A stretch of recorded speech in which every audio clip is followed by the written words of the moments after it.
नमस्कार, मैं हूं अमित कुमार। एक बार पुनः स्वागत है आपका कीर्तिमान भारत न्यूज में। आपको बता दें कि देश के 5 राज्यों में चुनाव है। इनमें सबसे अधिक चर्चा में उत्तर प्रदेश है। उत्तर प्रदेश की चुनाव की चर्चा वैश्विक स्तर पर भी हो रही है, यानी उत्तर प्रदेश का चुनाव ग्लोबल न्यूज के लिए भी एक खबर है। पूरे विश्व में उत्तर प्रदेश में होने वाले इस बार विधानसभा चुनाव की चर्चा है। ये कोई साधारण चुनाव नहीं है। दरअसल इस बार होने जा रहे उत्तर प्रदेश के चुनाव के परिणाम अगले 1 दशक के लिए भारत के राजनीतिक भविष्य तय करेगी। जरा इसको ऐसे समझिए कि वर्तमान समय में भाजपा में प्रधानमंत्री नरेंद्र मोदी के अलावा सबसे बड़ा चेहरा उत्तर प्रदेश के मुख्यमंत्री योगी आदित्यनाथ का है। कयास ये लगाए जा रहे हैं कि 2024 के लोकसभा चुनाव के बाद प्रधानमंत्री नरेंद्र मोदी सक्रिय राजनीति से दूरी बना सकते हैं। ऐसे में मोदी के उत्तराधिकारी के रूप में योगी को देखा जा रहा है। इसका अनौपचारिक संकेत तो प्रधानमंत्री नरेंद्र मोदी ने कुछ दिन पहले ही योगी आदित्यनाथ के कंधे पे हाथ रख के दे दिया था। आपने एक तस्वीर में देखा होगा कि प्रधानमंत्री नरेंद्र मोदी योगी आदित्यनाथ के कंधे पे हाथ रख के कुछ बता रहे हैं। तो तभी से लोगों के दिमाग में ये कयास चलने लगा था, ये बात चलने लगा था कि शायद अपने उत्तराधिकारी के रूप में मोदी ने योगी आदित्यनाथ को चुन लिया है।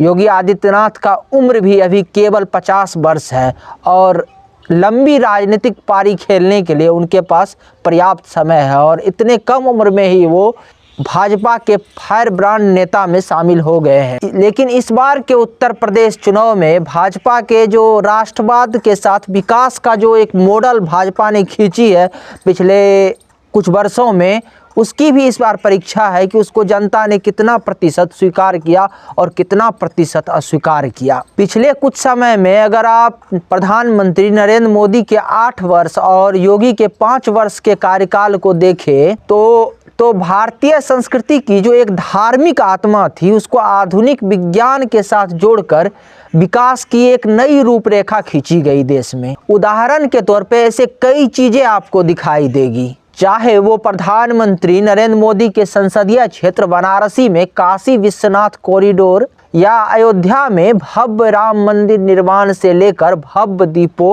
उत्सव तक। जिस प्रकार से योगी और मोदी की जोड़ी ने धर्म के ताल में विज्ञान का सुर मिलाया, लोगों तक एक संदेश गया। दरअसल आप सभी जानते हैं कि देश में जो हिंदू धर्म के सबसे अधिक धार्मिक स्थल जो है वो उत्तर प्रदेश में है और उत्तर प्रदेश के सिंहासन पे एक भगवाधारी मुख्यमंत्री है और हिंदुत्व का सबसे बड़ा चेहरा योगी आदित्यनाथ है। उत्तर प्रदेश से लोगों को और देश के जनता को अधिक उम्मीद रहती है। तो ध्यान इस ओर भी जाता है कि भारत के सांस्कृतिक राजधानी कहे जाने वाले काशी वाराणसी में जब पहले लोग काशी विश्वनाथ के दर्शन के लिए जाते थे तो संकुचित गलियों से उन्हें गुजरना पड़ता था। भक्तों को काशी विश्वनाथ के दर्शन करने में कई समस्याओं का सामना करना पड़ता था, परंतु धर्म के साथ विकास के मॉडल पे काम करते हुए योगी और मोदी के जोड़ी ने काशी विश्वनाथ कॉरिडोर का निर्माण कर भारत के अध्यात्म एवं संस्कृति को विश्व पटल पे लाने का जो प्रयास किया, ये अनूठा है, ये अपने आप में अनोखा। इसी प्रकार अयोध्या में राम मंदिर आंदोलन की पृष्ठभूमि और मोदी और योगी सरकार आने के बाद सुप्रीम कोर्ट का फैसला, भव्य राम मंदिर के निर्माण के साथ अयोध्या में भव्य दीपोत्सव भी हिंदू जनमानस को मोदी और योगी की जोड़ी की ओर आकर्षित करती है। अन्य काम जो मुख्यमंत्री योगी आदित्यनाथ मुख्यमंत्री रहते हुए धार्मिक स्थल के जीर्णोद्धार के लिए या धार्मिक स्थल के विकास के लिए किया, इनमें है जैसे ब्रज तीर्थ विकास परिषद ब्रज भूमि के विकास के लिए।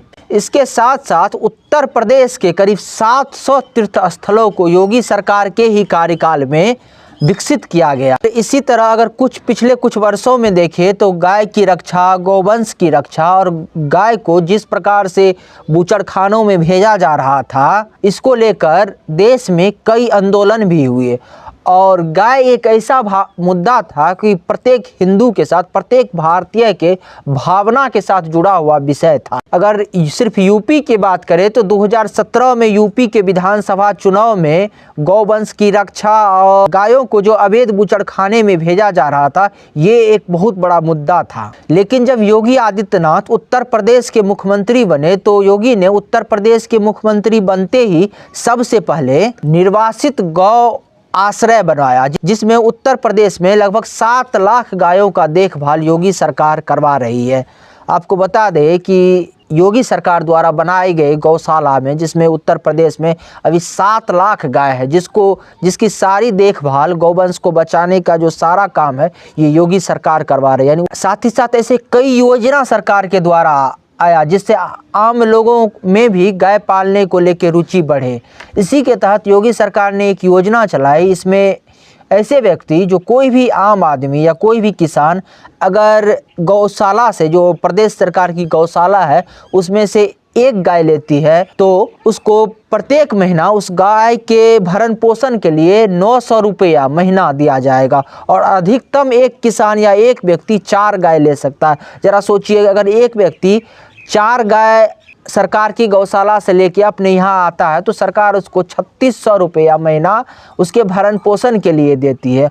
और इसके साथ साथ योगी सरकार ने ये व्यवस्था की जो इसमें किसी प्रकार का फर्जीवाड़ा ना हो, इसके लिए प्रत्येक महीना इसकी भौतिक सत्यापन, जो सही में जो किसान गाय ले गया है, जो व्यक्ति गाय ले गया है, वो गाय की सेवा कर रहा है या नहीं कर रहा है, इसके लिए इसकी जिम्मेवारी पशु चिकित्सा पदाधिकारी को दिया गया, ताकि वो प्रत्येक महीना जाके भौतिक सत्यापन कर सके कि जो व्यक्ति गाय ले गया है वो गाय की सही से देखभाल कर रहा है। अब इससे ये पता चलता है कि उत्तर प्रदेश में योगी आदित्यनाथ को टक्कर दे रहे अखिलेश यादव कम से कम धर्म और हिंदुत्व के मुद्दे पे योगी के सामने कहीं खड़े होते नहीं दिखाई दे रहे हैं। इसके साथ ही सपा सरकार द्वारा किए गए कुछ पुराने कुकृत्य भी अखिलेश का पीछा नहीं छोड़ रहा है। इसमें मुलायम सरकार द्वारा अयोध्या में राम भक्तों पर गोली चलाने का जो आरोप है, जो मुलायम सरकार ने अयोध्या में राम भक्तों पे गोली चलाई,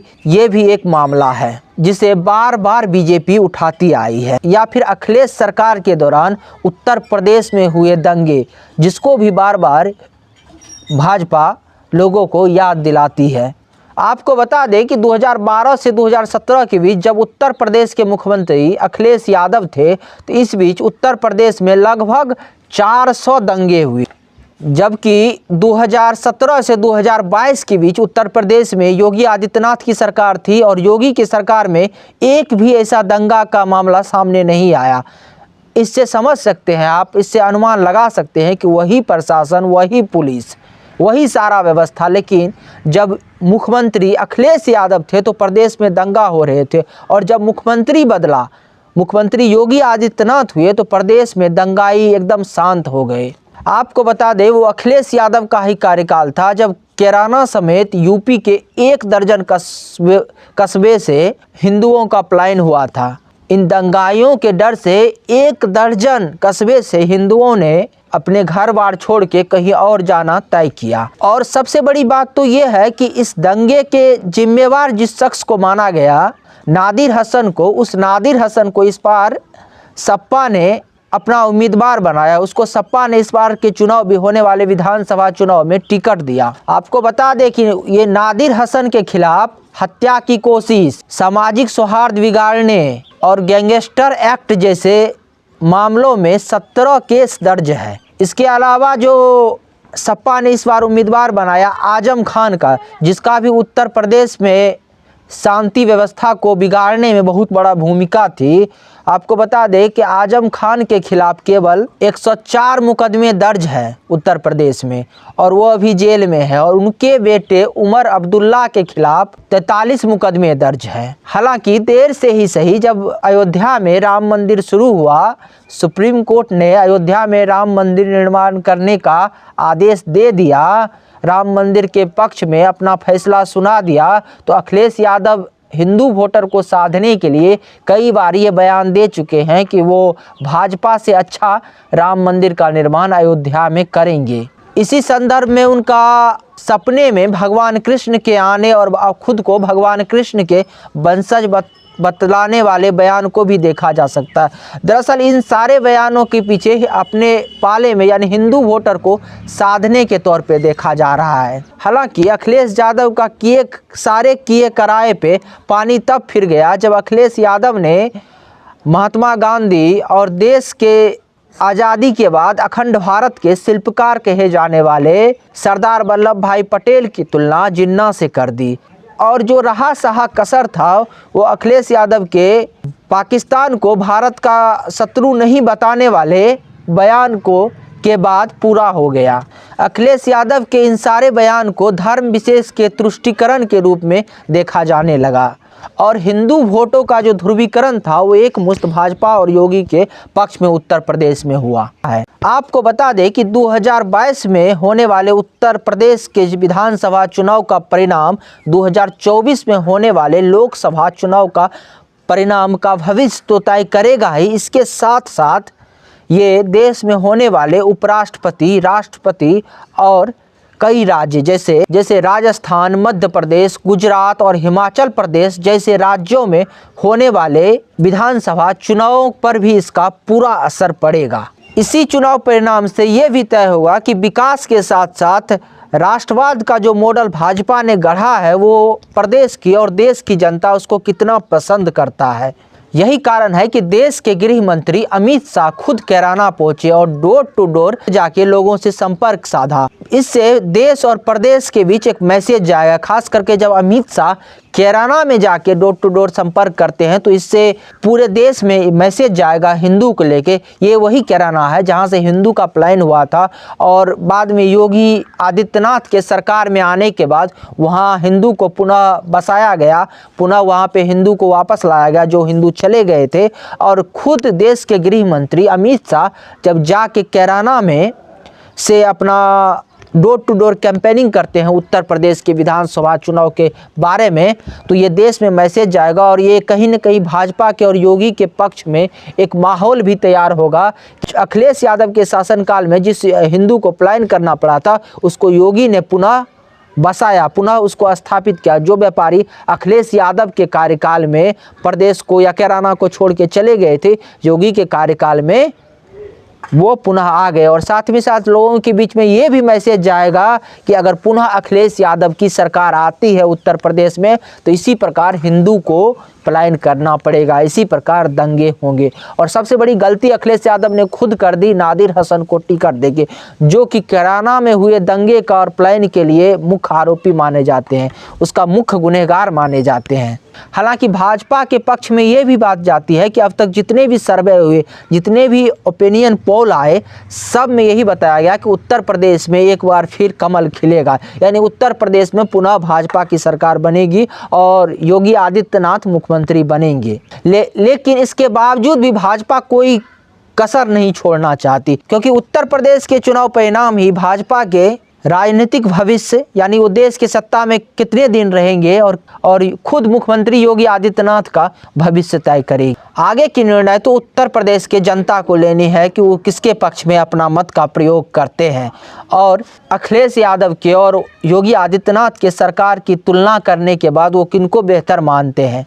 और भी बहुत सारे काम हैं और बहुत सारे मुद्दे हैं जिस पे जनता अपने नेता को चुनते हैं। कई लोकल फैक्टर होते हैं, कई लोकल इशू होते हैं, विकास के मुद्दे होते हैं, कई रोजगार के मुद्दे हैं, अन्य भी कई मुद्दे हैं। आगे भी इस पे हम चर्चा करेंगे। लेकिन अभी तक अगर आपको हमारी जानकारी अच्छी लगी तो आप हमारे चैनल को सब्सक्राइब कर ले, अगर फेसबुक पर देख रहे हैं तो फॉलो कर ले। धन्यवाद।